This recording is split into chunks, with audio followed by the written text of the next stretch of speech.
Ассалаумағалейкум. Аққу күйі алдыменен құлақ күйін келтіріп алу керек.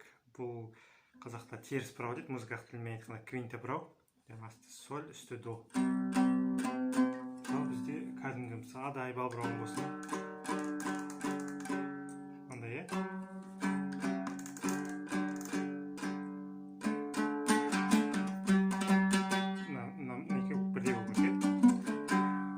осы аққуда немесе ақсақ құлаң деген күйде науаи дина намысқысында осы теріс бұрау соған келтіру керек. Бұл егерде құлағын жаттықпаса, одан плей маркетте домбыра тюнер деген бар. Сол жерден қарасаңыз оң бұрау, теріс бұрау деген бір кнопкалар тұрады, соны келтіріп алуға болады. Әйтпесе бұл кәдімгі оң бұраумен келмейді. Ал етіп бастайық. Аққу күйі мен сіздерге не қылдым оңай вариантын, өйткені аққудың орындаудағы исполнениелері әртүрлі. Сол не қылдым бір жеңіл вариантын үйретіп көрейін. Біріншісі қандай бар? Үстің шекте тремоло болып тұрады. Немесе онда алмай қойға болады. 12-ні тартамыз. Немесе бұлай алуға болады. Қағыспен. Қайсы ыңғайлы. Негізі көп профессионалдар, мысалы Айгүл Күнбаева ханымдар, олар бұлай алады. Егерде мынау шықпаса, онда бұлай ала беріңіз. 12, 17, 16, 14, 16, 14, 12, 14, 12, 9, 7. Немесе?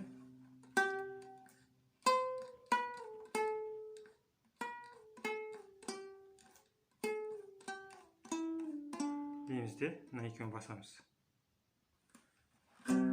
Басамыз.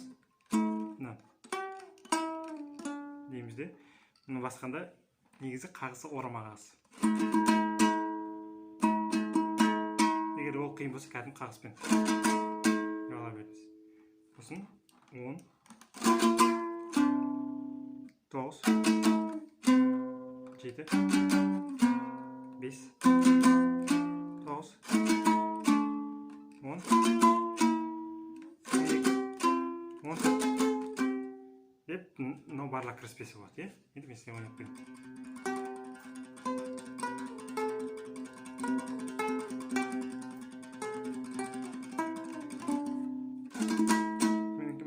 Орама қағысымен алып отырмын.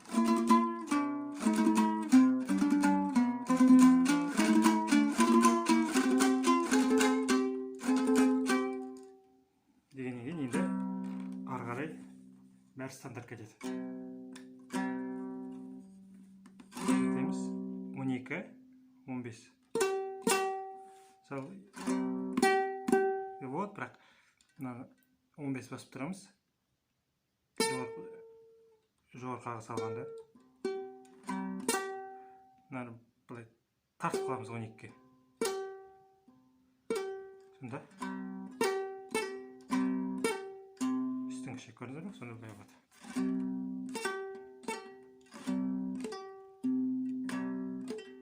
Осыны қайталаймыз.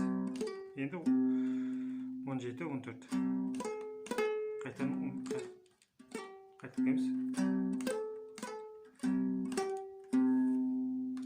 Егер мынау шықпай жатса, видеоны тоқтатып қойып, осы жерге шығару керек, көсіліп тұрып шығару керек. Өйткені ары қарай толық жоқ, егерде осы аққудың қаңқылданған дейміз, сыңқылданған дейміз, келтіре алмаса.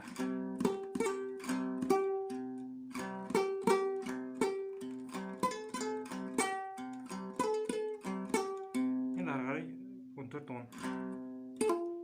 Үстің шек ұмытпаймыз. 12, 9, 17. Қайта астыға түсеміз. Енді 2 реттен.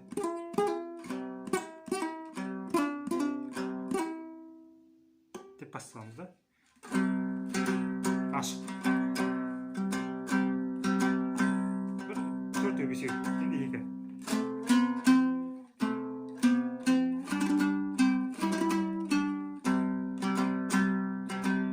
Ары қарай.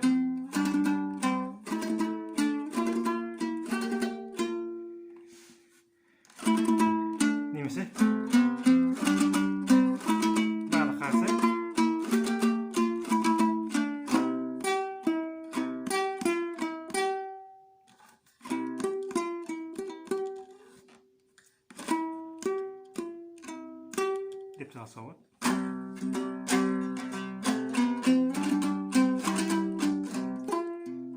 Қарғайна. Енді бір реттен. Екі рет. Деп бос жерден бірінші бөлім бітіре салуға болады. Сонда мен сізге бірінші бөлім орындап берейін. Бұл кейде әртүрлі интерпретация, екі рет қайтуға, үш рет қайтуға бәрібір. Қатып қалған бір варианты жоқ. Қалай әдемі болады, соны ала беруге болады.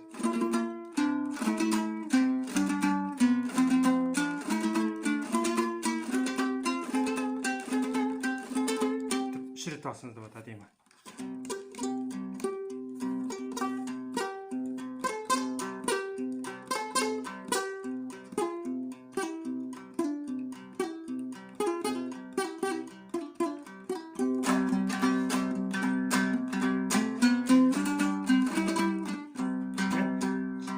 Жай қағазбен отырмай, енді кәдімгі орамал қағазбен отыр.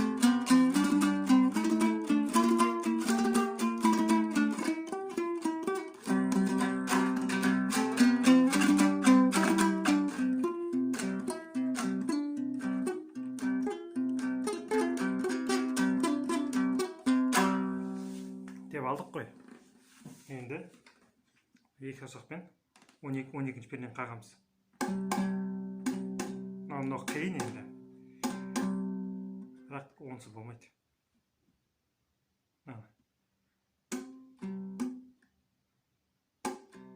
Сонда сосын мына тегін аттан.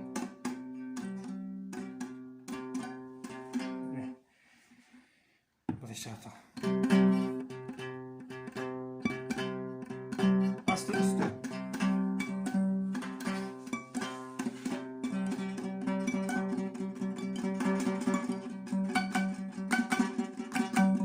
Енді мына жері әр исполнитель өзінің шамасына қарай ғой.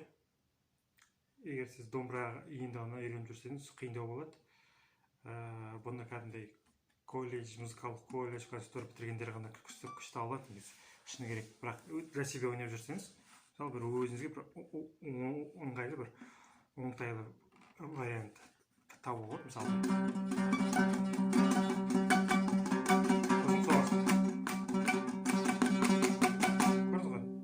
бірге кетеді. Сосын істеп біраз алып аласыз. Сосын мынау 12-ге деп аққуды ұшырасыз. Солай. Егер де ары қарай көрмеңіз, бір міндетті осыған шығарып алыңыз, яғни бірінші бөлім шығарып алыңыз. Сосын мынаны шығарып алыңыз. Ыңғайлығы бар ене. Сосын аққуды ұшырайын де. Енді аққуды ұшырғанда негізі былай ғой. 12 басып тұрасыз. Тек әр қағыстан кейін мынаны алып отырасыз. Бірақ іліп керек емес, яғни көтеріп отырсаңыз болады мынай. Яғни көтеріп, өйткені былай тартып алып отырсаңыз, ол мына қол бәрі ұйып қалады, келмей қалады сол.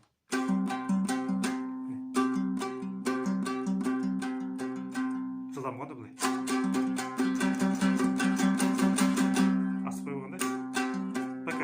Асықпай шығарасыз ба әзірге? Бір 8-16 рет алуға болады, сосын 9 қайт. Дәл сондай техника.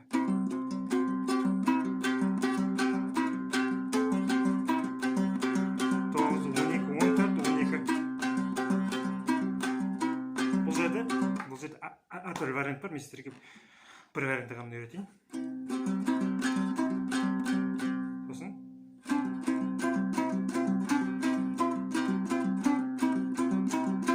7, 9, 10, 9, 10. Барлығы төмен қарсы алсаңыздар болады.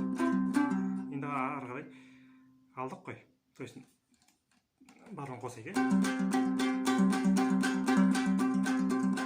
9.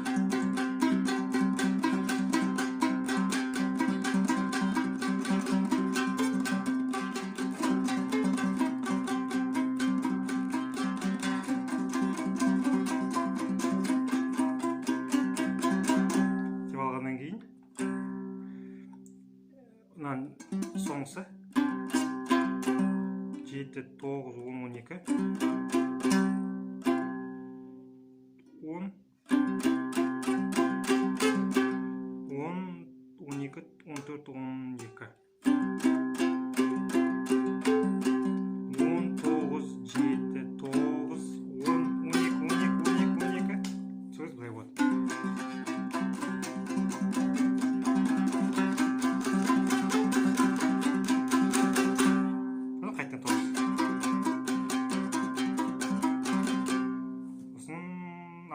тетіктен ұшырасыз.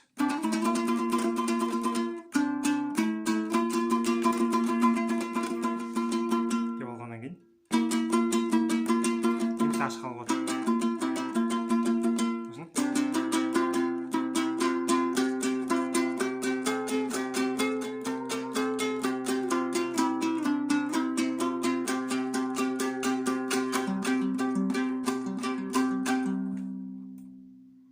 Егер де шықпай жатса, мына ютубта мына жерінде бір воспроизвести медленно деген бар. Жылдамдықты өзіңіз таңдап аласыз, сөйтіп көруге болады, иә. Яғни келдік.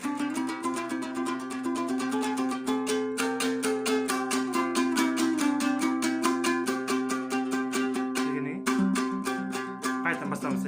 Дәл осыны қайталаймыз. Енді мына жерде қол ұшатындар бар, иә. Мен сіздерге ең оңайларын үйретейін.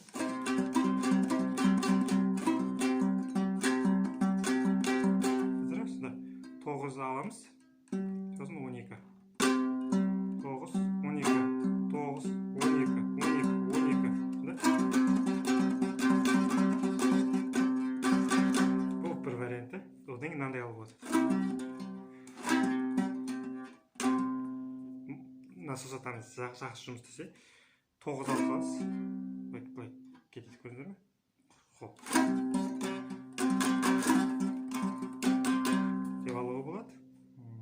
Одан кейін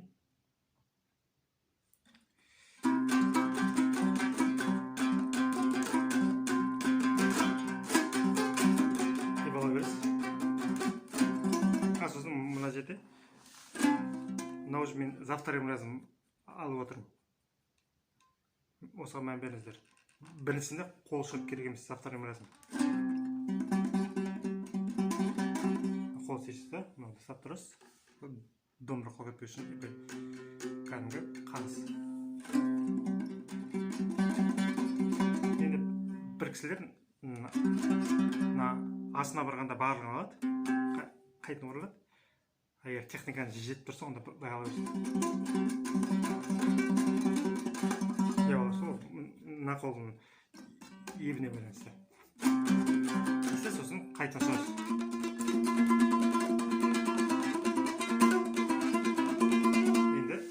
Қайтамыз. Деп алдық қой бағанағыдай. Енді қайтамыз.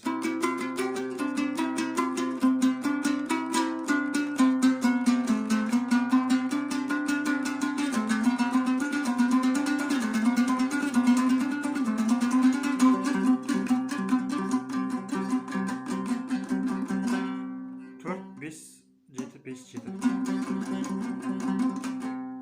Турысында 2, 3, 5, 3, 5.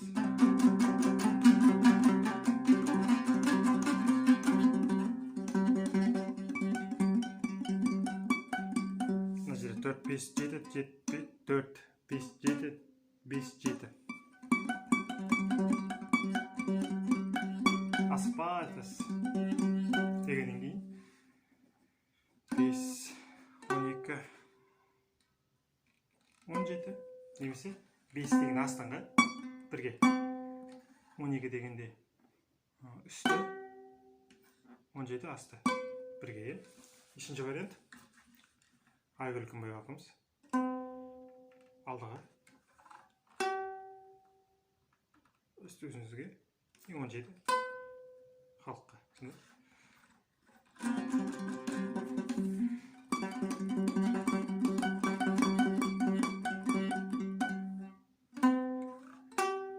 Ашымен жатып кеттім.